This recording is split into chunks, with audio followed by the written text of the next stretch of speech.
নমস্কাৰ মৰমৰ ছাত্ৰ ছাত্ৰীসকল পুনৰবাৰ সকলোকে আমাৰ গেব এডুকেশ্যন চেনেলটোলৈ স্বাগতম জনাইছোঁ। আজি আমি আলোচনা কৰিম পঞ্চম শ্ৰেণীৰ পৰিৱেশ পাঠ্যপুথিৰ 11 নম্বৰ অধ্যায় আমাৰ অনুষ্ঠান প্ৰতিষ্ঠানসমূহ এই পাঠ্যৰ সম্পূৰ্ণ প্ৰশ্ন উত্তৰসমূহ। গতিকে তোমালোকে ভিডিঅ'টো সম্পূৰ্ণকৈ শেষলৈকে চাই যাবা। এতিয়া চাওঁ আহা আমি প্ৰশ্ন উত্তৰসমূহ। প্ৰথমে আছে 1 নম্বৰ প্ৰশ্নটোত উত্তৰ লিখা। এতিয়া ক নম্বৰটো চাওঁ আহা। বিদ্যালয়সমূহত ছাত্ৰ-ছাত্ৰীসকলক দুপৰীয়া আহাৰ গ্ৰহণৰ বাবে কি ব্যৱস্থা কৰা হৈছে? ইয়াত উত্তৰত লিখিবা বিদ্যালয়সমূহত ছাত্ৰ-ছাত্ৰীসকলক দুপৰীয়া আহাৰ গ্ৰহণৰ বাবে মধ্যাহ্ন ভোজন আঁচনি ৰূপায়ণ কৰা হৈছে। খ নম্বৰ প্ৰশ্নটো চোৱা কোন প্ৰতিষ্ঠানত চৰকাৰে বা মানুহে টকা পইচাৰ লেনদেন কৰে? উত্তৰত লিখিবা বেংক প্ৰতিষ্ঠানত চৰকাৰে বা মানুহে টকা পইচাৰ লেনদেন কৰে। গ নম্বৰটো চোৱা ৰোগীসকলক কোন প্ৰতিষ্ঠানত চিকিৎসা কৰা হয়? ইয়াত উত্তৰ লিখিবা ৰোগীসকলক চিকিৎসালয়ত চিকিৎসা কৰা হয়। ঘ নম্বৰটো চোৱা সমাজত শান্তি শৃংখলা ৰক্ষা কৰাৰ কামত কাক নিয়োজিত কৰা হৈছে? উত্তৰ লিখিবা সমাজত শান্তি শৃংখলা ৰক্ষা কৰাৰ কাৰ্যত আৰক্ষী বা পুলিচক নিয়োজিত কৰা হৈছে। উঙ নম্বৰটো হৈছে যিকোনো 4টা অনুষ্ঠান প্ৰতিষ্ঠানৰ নাম লিখা। উত্তৰত লিখিবা যিকোনো 4টা অনুষ্ঠান প্ৰতিষ্ঠানৰ নাম হৈছে বিদ্যালয়, বেংক, আৰক্ষী চকী, চিকিৎসালয়। তাৰপিছতে 2 নম্বৰ প্ৰশ্নটো চাওঁ আহা। ইয়াত দিছে খালী ঠাই পূৰ কৰা। আমি খালী ঠাই পূৰ কৰিব লাগে। ক নম্বৰটো হৈছে ছাত্ৰ-ছাত্ৰীসকলে ড্ৰেছ লিখা পঢ়া শিকে। ইয়াত হ'ব বিদ্যালয়ত ছাত্ৰ-ছাত্ৰীসকলে বিদ্যালয়ত লিখা পঢ়া শিকে। খ নম্বৰটো চোৱা পশু আৰু পক্ষীৰ চিকিৎসাৰ বাবে ড্ৰেছ আছে। ইয়াত হ'ব পশু চিকিৎসালয় আছে। গ নম্বৰটো হৈছে আলিবাটৰ যান-বাহন ট্ৰাফিক ড্ৰেছে নিয়ন্ত্ৰণ কৰে। ইয়াত হ'ব আৰক্ষীয়ে নিয়ন্ত্ৰণ কৰে। ঘ নম্বৰটো হৈছে গাঁওসমূহত থকা শাসন ব্যৱস্থাক ড্ৰেছ শাসন ব্যৱস্থা বোলে। ইয়াত লিখিবা পঞ্চায়তী ৰাজ শাসন ব্যৱস্থা বোলে। এতিয়া চাওঁ আহা 3 নম্বৰ প্ৰশ্নটো। ইয়াত দিছে পাৰ্থক্য লিখা চৰকাৰী আৰু বেচৰকাৰী চিকিৎসালয়। এইটো আমি পাৰ্থক্য লিখিব লাগে। এতিয়া প্ৰথমে লিখিবা পইণ্ট ৱাইজত লিখিবা নাম্বাৰিং কৰি। 1 নম্বৰতে লিখিবা চৰকাৰী চিকিৎসালয়বোৰ চৰকাৰী খৰচত চলে। আকৌ আনহাতে বেচৰকাৰী চিকিৎসালয়বোৰ এজন বা কেইজনমান ব্যক্তিয়ে লগ হৈ পৰিচালনা কৰে। দ্বিতীয়তে চৰকাৰী চিকিৎসালয়ত ৰোগীৰ বিনামূলীয়া চিকিৎসা আৰু ঔষধ যোগানৰ ব্যৱস্থা কৰা হয়। আনহাতে বেচৰকাৰী চিকিৎসালয়ত ৰোগীৰ পইচা দি চিকিৎসা আৰু ঔষধ যোগানৰ ব্যৱস্থা কৰা হয়।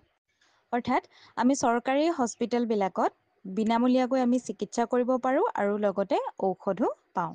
আনহাতে আকৌ বেচৰকাৰী হস্পিটেলবিলাকত আমি নিজে পইচা খৰচ কৰি চিকিৎসা কৰিব লাগে আৰু লগতে আমি ঔষধ পাতিও নিজেই কিনিব লগা হয়। এতিয়া 4 নম্বৰ প্ৰশ্নটো চাওঁ আহা। ইয়াত দিছে চমু টোকা লিখা। আমি চমু টোকা লিখিব লাগে। প্ৰথমটো হৈছে পঞ্চায়তী ৰাজ শাসন ব্যৱস্থা। এতিয়া পঞ্চায়তী ৰাজ শাসন ব্যৱস্থাত আমি লিখিম আমাৰ দেশৰ সৰহসংখ্যক লোকেই গাঁও অঞ্চলত বাস কৰে। সেয়ে দেশৰ উন্নতি হ'বলৈ হ'লে প্ৰতিখন গাঁৱৰ উন্নতি হ'ব লাগিব।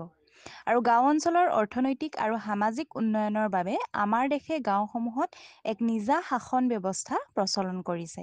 আৰু এই ব্যৱস্থাটোকে পঞ্চায়তী ৰাজ শাসন ব্যৱস্থা বোলে।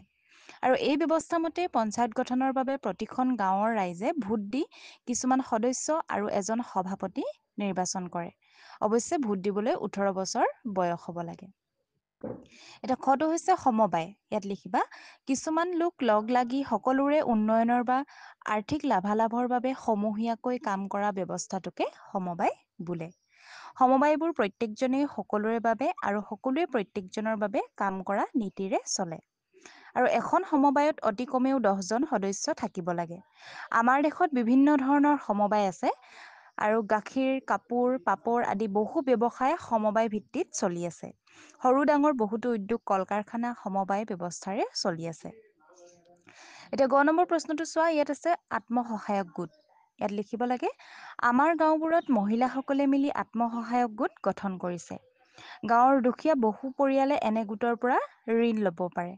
গাঁৱৰ বহু মহিলাই আত্মসহায়ক গোটৰ জৰিয়তে বিভিন্ন সামগ্ৰী উৎপাদন কৰি বিক্ৰী কৰাৰ ব্যৱস্থা কৰিছে। এনেদৰে তেওঁলোকে আৰ্থিকভাৱে স্বাৱলম্বী হ'বলৈ চেষ্টা কৰিছে।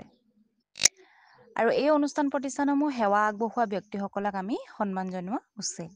এতিয়া 5 নম্বৰ প্ৰশ্নটো চোৱা, ইয়াত দিছে শুদ্ধ উত্তৰটো বাছি উলিওৱা। ক নম্বৰটো হৈছে সমাজত শান্তি শৃংখলা ৰক্ষা কৰাৰ কামত কাক নিয়োজিত কৰে। ইয়াত 4টা অপশ্যন দিয়া আছে, তাৰ ভিতৰত শুদ্ধ উত্তৰটো হ'ব 3 নম্বৰ অপশ্যনটো আৰক্ষী, যিহেতু সমাজত শান্তি শৃংখলা ৰক্ষা কৰাৰ বাবে আৰক্ষীক নিয়োজিত কৰে। খ নম্বৰটো হৈছে পশু পক্ষীৰ চিকিৎসাৰ বাবে থকা অনুষ্ঠানটো হ'ল। ইয়াৰে শুদ্ধ উত্তৰটো হ'ব অপশ্যন 2 পশু চিকিৎসালয়। এতিয়া তাৰ পিছতে 6 নম্বৰ প্ৰশ্নটো দিছে আকস্মিক বক্তৃতাৰ আয়োজন কৰা আৰু লগতে কৈছে যে শিক্ষকৰ সহায় ল'বা। ইয়াত কেইটামান টপিক দিছে আৰু সেই টপিক কেইটা আমি আকস্মিক বক্তৃতাৰ বাবে আয়োজন কৰিব লাগে। সেইকেইটা হৈছে প্ৰথমটো বিদ্যালয়, মধ্যাহ্ন ভোজন, বেংক, চিকিৎসালয়, আৰক্ষী আৰু দুগ্ধ উৎপাদন। এইকেইটা টপিকৰ ওপৰত তোমালোকক মই ব্যাখ্যা কৰি দিছোঁ, তোমালোকে অলপ বহলাই লিখিবলৈ নিজেও চেষ্টা কৰিবা।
গতিকে এইখিনিয়ে আছিল তোমালোকৰ আজিৰ অধ্যায়টোৰ প্ৰশ্নৰ উত্তৰসমূহ। ছাত্ৰ ছাত্ৰীসকল, ইয়াৰ উপৰিও যদি তোমালোকে অন্য ছাবজেক্টসমূহৰ কুৱেশ্যন আনচাৰসমূহ বিচাৰিছা তেন্তে আমাৰ চেনেলত দিয়া আছে, তোমালোকে চাব পাৰিবা।